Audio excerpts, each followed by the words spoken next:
J'ai beaucoup vécu, mon ami, et j'ai vu un peu de tout. J'ai souffert, j'ai fait des erreurs, j'ai bien fait les choses, mais j'ai appris une chose, la vie a une drôle de façon de nous remettre à notre place quand on s'y attend le moins.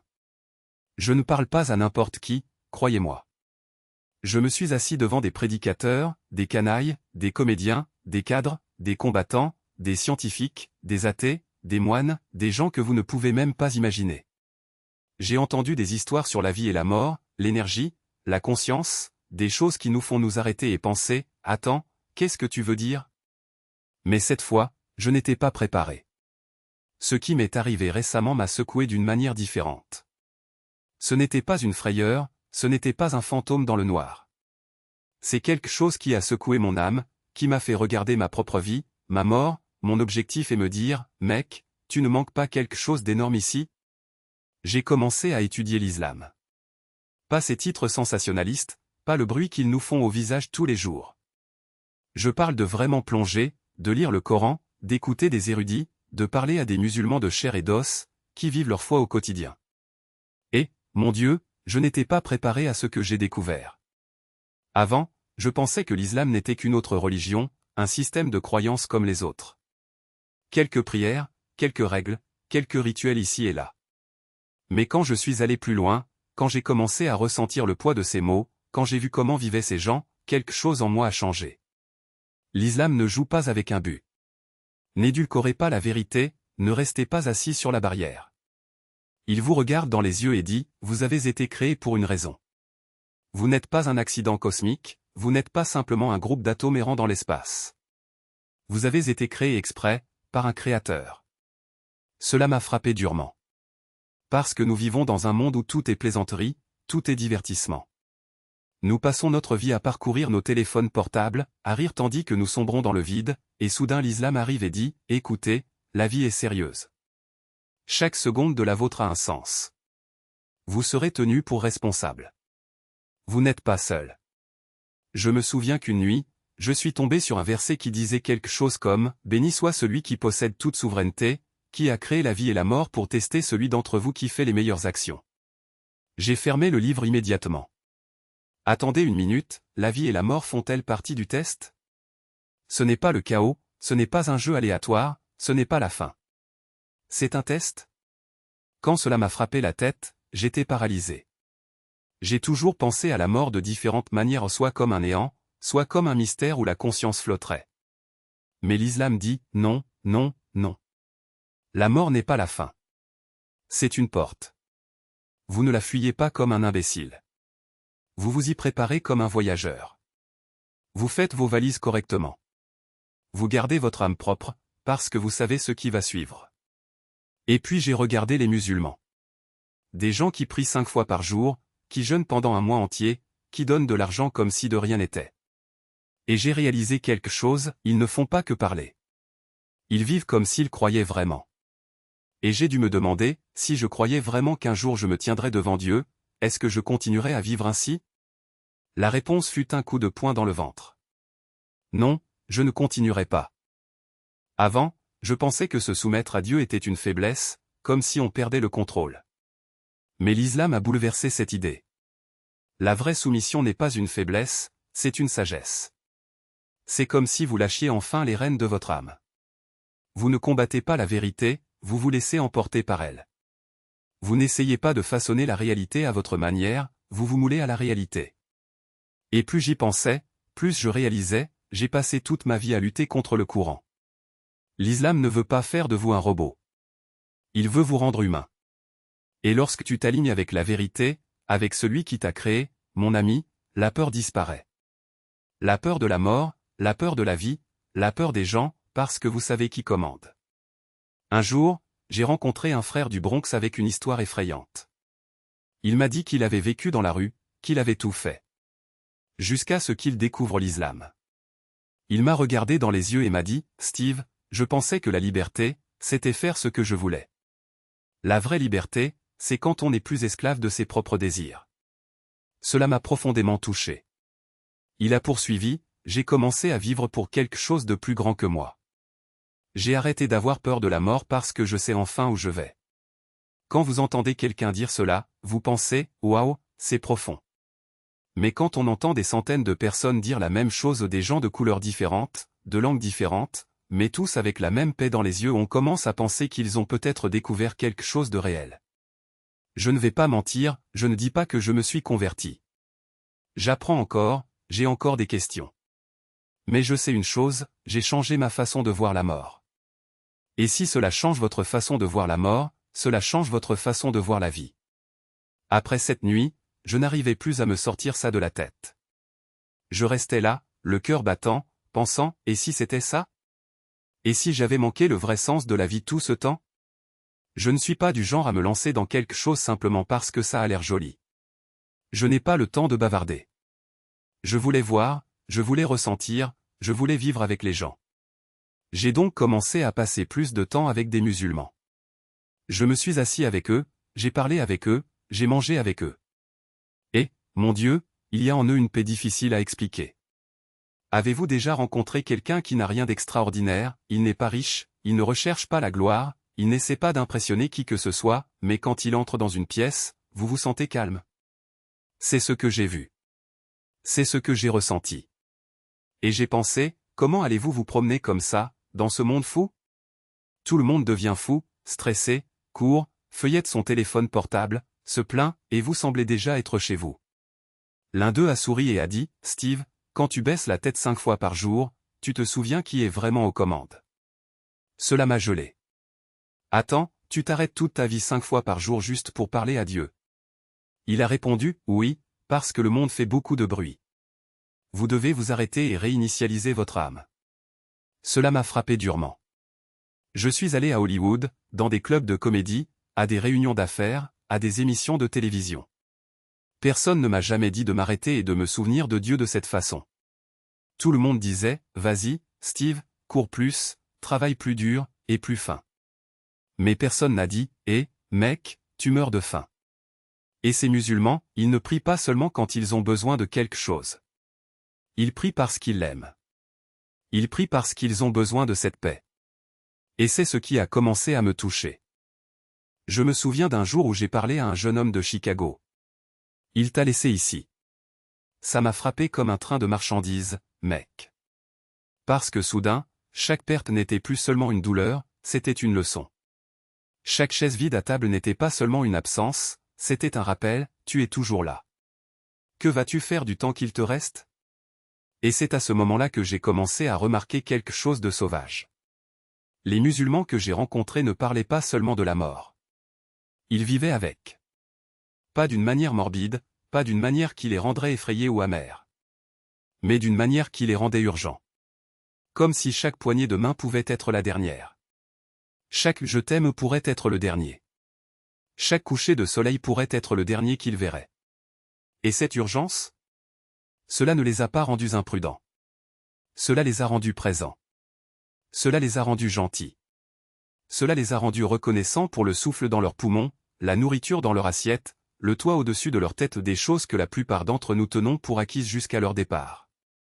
Je me souviens de ce frère, un gars plus âgé, à la barbe poivre et sel, qui avait toujours le sourire comme s'il connaissait un secret. Un jour, je lui ai demandé, « Mec, comment fais-tu pour rester si calme? La vie est folle ici. » Il s'est contenté de rire, a bu une gorgée de son thé et a dit, « Steve, j'ai enterré ma femme l'année dernière. Mon fils est en prison. Mon entreprise a échoué. Et je me réveille toujours heureux. Tu sais pourquoi? Je me suis penché. Parce que j'ai réalisé quelque chose, Dieu ne me doit pas demain. Il ne me doit pas la santé. Il ne me doit pas le succès. Mais chaque jour, il me donne du souffle. C'est un cadeau. Et je ne vais pas gaspiller mon temps à être en colère contre le monde pour ce que je n'ai pas. Je vais l'utiliser pour être reconnaissant pour ce que je fais. Mec, ça m'a gâché. Parce que j'étais là, un homme avec plus de bénédictions que je ne pouvais en compter, et je courais toujours après la prochaine chose, la prochaine affaire, le prochain succès, comme si je manquais de temps. Mais ce frère? Il savait qu'il manquait de temps. Et il était libre. C'est à ce moment-là que j'ai commencé à considérer l'islam non pas comme une religion, mais comme un bouton de réinitialisation. Une façon de faire une pause dans cette folie et de se demander, qu'est-ce qui est vraiment important? Ni les likes, ni l'influence, ni le compte bancaire. Mais les gens que tu aimes. Le bien que vous pouvez faire. L'héritage que vous laissez. Et voici le problème, il n'est pas nécessaire d'être musulman pour comprendre cela. Tu dois juste être réveillé. Parce que la vérité est que nous allons tous mourir. La question est, vas-tu vivre comme tu le sais? Je n'oublierai jamais la première fois que j'ai entendu l'appel à la prière en personne. C'était à Chicago, il faisait un froid de tonnerre, il y avait de la neige au sol. Et cette voix a juste percé l'air, Allahu Akbar. Dieu est le plus grand. Et je le jure, mec, pendant une seconde, tout s'est arrêté. La circulation, le bruit, le chaos dans ma tête. Juste, le silence. Et dans ce silence, j'ai entendu quelque chose que je n'avais pas entendu depuis des années, mon propre battement de cœur. Et j'ai pensé, putain. Voilà à quoi ressemble la paix. Eh bien, je ne suis pas ici pour prêcher. Je ne suis pas là pour vous dire quoi croire. Mais je suis ici pour vous dire ceci, si vous en avez assez de courir, si vous en avez assez de courir après, si vous en avez assez de vous sentir toujours en retard, il est peut-être temps d'arrêter. Il est peut-être temps de lever les yeux. Il est peut-être temps de vous demander, vers quoi est-ce que je cours réellement? Et qu'est-ce que je fuis? Parce qu'en fin de compte, nous ne sommes que des âmes dans des corps, essayant de comprendre pourquoi nous sommes ici. Et la réponse n'est pas dans la prochaine promotion. Je ne suis pas dans la prochaine relation. Il n'y a rien dans le prochain. C'est dans le présent. C'est dans la façon dont vous traitez la personne en face de vous. C'est dans la façon dont vous gérez la lutte. C'est dans la façon dont vous dites, Alhamdoulilah, Dieu merci quand les choses vont bien, et, Inch'Allah, si Dieu le veut quand les choses sont difficiles. Et si vous laissiez cela pénétrer? Mec, ça change tout. Cela ne veut pas dire que la vie devient plus facile. Mais cela signifie que vous devenez plus fort. Cela signifie que vous arrêtez d'être esclave de vos peurs, de vos doutes, de votre passé. Cela signifie que vous commencez à vivre comme si chaque jour était une seconde chance, parce que c'est le cas. Alors voici mon défi, demain matin, quand vous vous réveillerez, avant de vérifier votre téléphone, avant de vous précipiter dans la journée, respirez simplement.